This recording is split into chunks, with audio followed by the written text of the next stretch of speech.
Hello everyone. आज हम एक दोबारा से एक बहुत ही कॉमन टॉपिक थंब सकिंग, अंगूठा चूसने की जो आदत होती है बच्चों में, उसके बारे में बात करेंगे। ये आदत बहुत कॉमन होती है बच्चों में, बहुत कॉमनली आप सबने देखा होगा, सबके घर में बच्चे होते हैं और अंगूठा वो चूसते रहते हैं। तो इसके बहुत नुकसान होते हैं। तो डेंटिस्ट्री में स्पेशली ये इस आदत को हम क्लोजली मॉनिटर करते हैं, देखेंगे इसको कि इसके क्या नुकसान होते हैं, क्यों इसको इतना इम्पोर्टेंस दिया जाता है डेंटिस्ट्री में। तो काफ़ी इसके नुकसान होते हैं। सबसे पहले कि अगर जो बच्चा है, अगर वो कॉन्टिन्यूसली थंब सकिंग उसकी प्रेवलेंट है, वो करता रहता है 4-5 साल की एज क्रॉस होने के बाद भी, अगर थंब सकिंग बच्चे में आदत जो है वो परमानेंट है, वो अभी भी नहीं छूट पा रही है, तो उसके काफ़ी नुकसान होते हैं। स्पेशली हमारी ओरल हेल्थ और डेंटल हेल्थ के लिए वो काफ़ी नुकसानदायक होता है। तो क्या क्या उसमें नुकसान हो सकते हैं? सबसे पहले माल ऑक्लूजन। माल ऑक्लूजन की मतलब कि दांत का टेढ़े मेढ़े हो जाना। जैसे बच्चे लगातार जब अंगूठा चूसते रहते हैं तो उस टाइम पे दांत बन रहे होते हैं, दांत बनने की स्टेज में ही ये आदत होती है।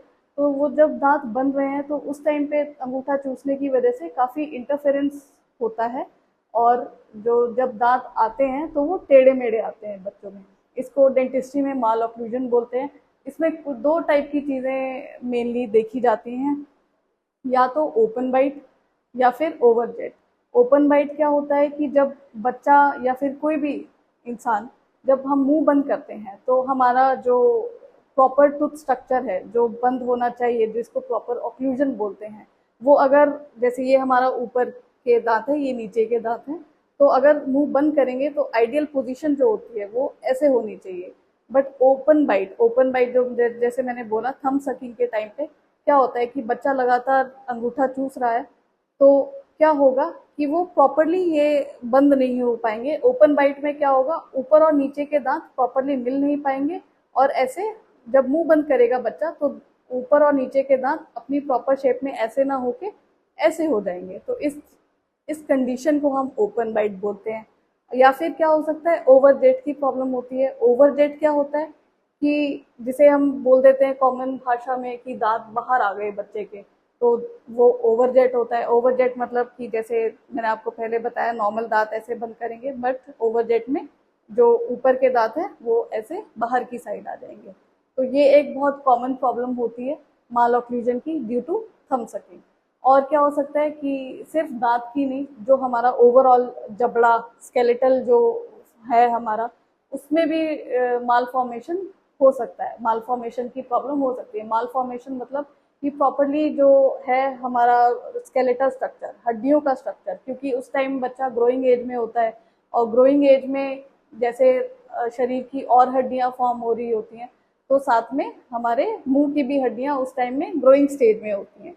तो उससे क्या होगा, अब हमारा पैलेट का स्ट्रक्चर, पैलेट मतलब तालू, तो तालू का स्ट्रक्चर है वो भी खराब हो सकता है, या तो वो नैरो हो जाएगा बहुत ज़्यादा, ठीक है। या फिर क्या हो सकता है, और भी आपके जो डेंटल प्रॉब्लम्स है और स्केलेटल प्रॉब्लम्स है वो आ सकते हैं। स्केलेटल प्रॉब्लम्स मतलब अब अदर देन डेंटल, दांत का तो मैंने पहले बता दिया। तो apart from mall occlusion, mall occlusion मतलब जैसे मैंने पहले बताया कि दांत जो है, दांतों का स्ट्रक्चर खराब होने के साथ साथ जो हमारा हड्डियों का स्ट्रक्चर है वो भी खराब हो सकता है। जो हमारा तालू डेवलप हो रहा होता है बच्चों में, वो ठीक से डेवलप नहीं हो पाएगा, और उसकी वजह से रिजल्टेंट क्या होगा, जो जब हमारे दांत आएंगे तो वो टेढ़े मेढ़े या बाहर की तरफ आएंगे, और उसके मतलब उससे क्या होता है कि बाद में उसको ट्रीट करना उतना ही डिफिकल्ट होता जाएगा।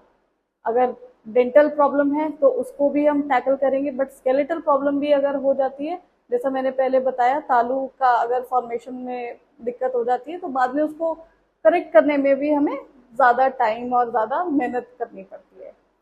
तो ये तो थी हमारी डेंटल और स्केलेटल प्रॉब्लम्स। उसके अलावा इससे क्या होता है, स्पीच प्रॉब्लम्स भी बच्चे में देखी जाती हैं। स्पीच प्रॉब्लम्स मतलब कॉन्टिन्यूस थंब सकिंग से जो बच्चा है वो प्रॉपरली बोल नहीं पाएगा, उसकी स्पीच ऑल्टर रहेगी। कुछ शब्द जैसे जिनमें ज़्यादा हमें तालू का प्रयोग करना पड़ता है बोलते हुए, वो ठीक से प्रोनाउंस नहीं कर पाएगा, तो उसमें भी काफ़ी दिक्कत आएगी। स्पीच फिर थेरेपी हमें बाद में करनी पड़ेगी, वो भी फिर बाद में लंबा प्रोसीजर हो जाता है, लंबा ट्रीटमेंट हो जाता है, तो इस तरह से स्पीच में भी काफ़ी प्रॉब्लम आएगी। और उसके अलावा स्किन प्रॉब्लम्स हो सकती हैं। अब कॉन्टिन्यूस थंब सकिंग सबको पता है, बच्चा है उसकी स्किन भी बहुत सॉफ्ट होती है। अब कॉन्टिन्यूसली वो थंब सक करता रहेगा तो स्किन पे रैशेज वगैरह की भी काफ़ी प्रॉब्लम देखने के लिए मिलती है। तो ये सब बहुत ज़्यादा नुकसान होते हैं थंब सकिंग के, इसलिए पेरेंट्स को स्पेशली ज़्यादा ध्यान रखना पड़ेगा। जो कि हम बताते हैं पॉजिटिव रीइंफोर्समेंट जिसको बोलते हैं। पॉजिटिव रीइंफोर्समेंट मतलब पेरेंट्स आप ध्यान रखें कि बच्चा कितना ज़्यादा उस हैबिट में है, उसको उस हैबिट को छुड़वाने की कोशिश करें। अगर वो नहीं मान रहा है तो थोड़ा डांट भी लगाएं, जब मान रहा है तो प्रेज भी करें, पॉजिटिव रीइंफोर्समेंट जिसको बोलते हैं। तो पेरेंट्स का एक बहुत बड़ा रोल होता है क्योंकि सबसे ज़्यादा पेरेंट्स ही बच्चे के साथ रहते हैं। तो आप एक कॉन्टिन्यूस आप मॉनिटर करिए कि कितनी वो हैबिट प्रेवलेंट है, आप उसको छुड़ाने की कोशिश ज़्यादा से ज़्यादा कर सकते हैं। बट फिर भी नहीं होता है तो 4-5 साल के बाद या फिर उससे पहले अगर बहुत ज़्यादा है तो आप डेंटिस्ट से कंसल्ट करें। डेंटिस्ट कंसल्टेशन में क्या होता है कि ऑर्थोडोंटिस्ट मतलब जो हमारे स्पेशलिस्ट डेंटिस्ट होते हैं वो क्या करते हैं कि अगर वो बच्चा ऐसे थंब सक कर रहा है तो यहाँ पे मुंह के अंदर तालू पे पैलेट पे अप्लायंस हम दे देते हैं। उससे क्या होगा कि बच्चे की हैबिट है जो वो थोड़ी रुक जाती है, नॉट कॉन्टिन्यूस, कॉन्टिन्यूस नहीं होती, वो रुक जाती है।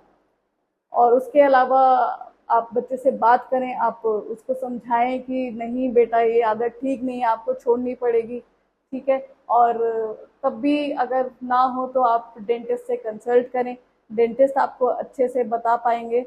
और जैसा कि मैंने पहले बताया ऑर्थोडोंटिक जो ट्रीटमेंट्स हमारे पास अवेलेबल हैं, ऑर्थोडोंटिक इंटरवेंशंस हैं, वो हम करेंगे और इस आदत से फिर छुटकारा दिलाने की कोशिश की जाएगी और ये ज़रूरी भी है। तो वही है कि सबसे जितना जितना जल्दी आप इस चीज़ को पहचान लेंगे, इसको इग्नोर ना करें। मतलब लगता है लोगों को कि चलो बच्चा है, हाँ अंगूठा चूस रहा है, थंब सकिंग कर रहा है, नॉर्मल आदत है, ठीक है। बट अगर वो ज़्यादा हो रहा है और ज़्यादा टाइम तक कंटिन्यू हो रहा है, 4-5 साल की एज के बाद भी हो रहा है, तो ये एक ध्यान देने वाली बात है क्योंकि आगे जाके आपके बच्चे को काफ़ी प्रॉब्लम्स फेस करनी पड़ सकती हैं। सिर्फ दांतों की नहीं, हड्डी के स्ट्रक्चर में भी चेंज आ जाता है, स्पीच में भी प्रॉब्लम होगी। तो इन सब चीज़ों को प्रिवेंट करने के लिए ज़रा थोड़ा ध्यान रखें। और अगर फिर भी बच्चे में आदत कॉन्टीन्यूस है तो आप डेंटिस्ट के पास जाएं, उनसे काउंसलिंग करें, वो आपको अच्छे से गाइड करेंगे और जो है आपके इस प्रॉब्लम का अच्छा सॉल्यूशन देंगे। और आप अगर आपको हमारी वीडियो अच्छी लगी तो इसको लाइक शेयर और सब्सक्राइब करें। और अगर और कोई क्वेश्चन है तो कमेंट्स में आप ज़रूर पूछें और हम आपको ज़रूर इसका सॉल्यूशन प्रोवाइड करेंगे। Thank you.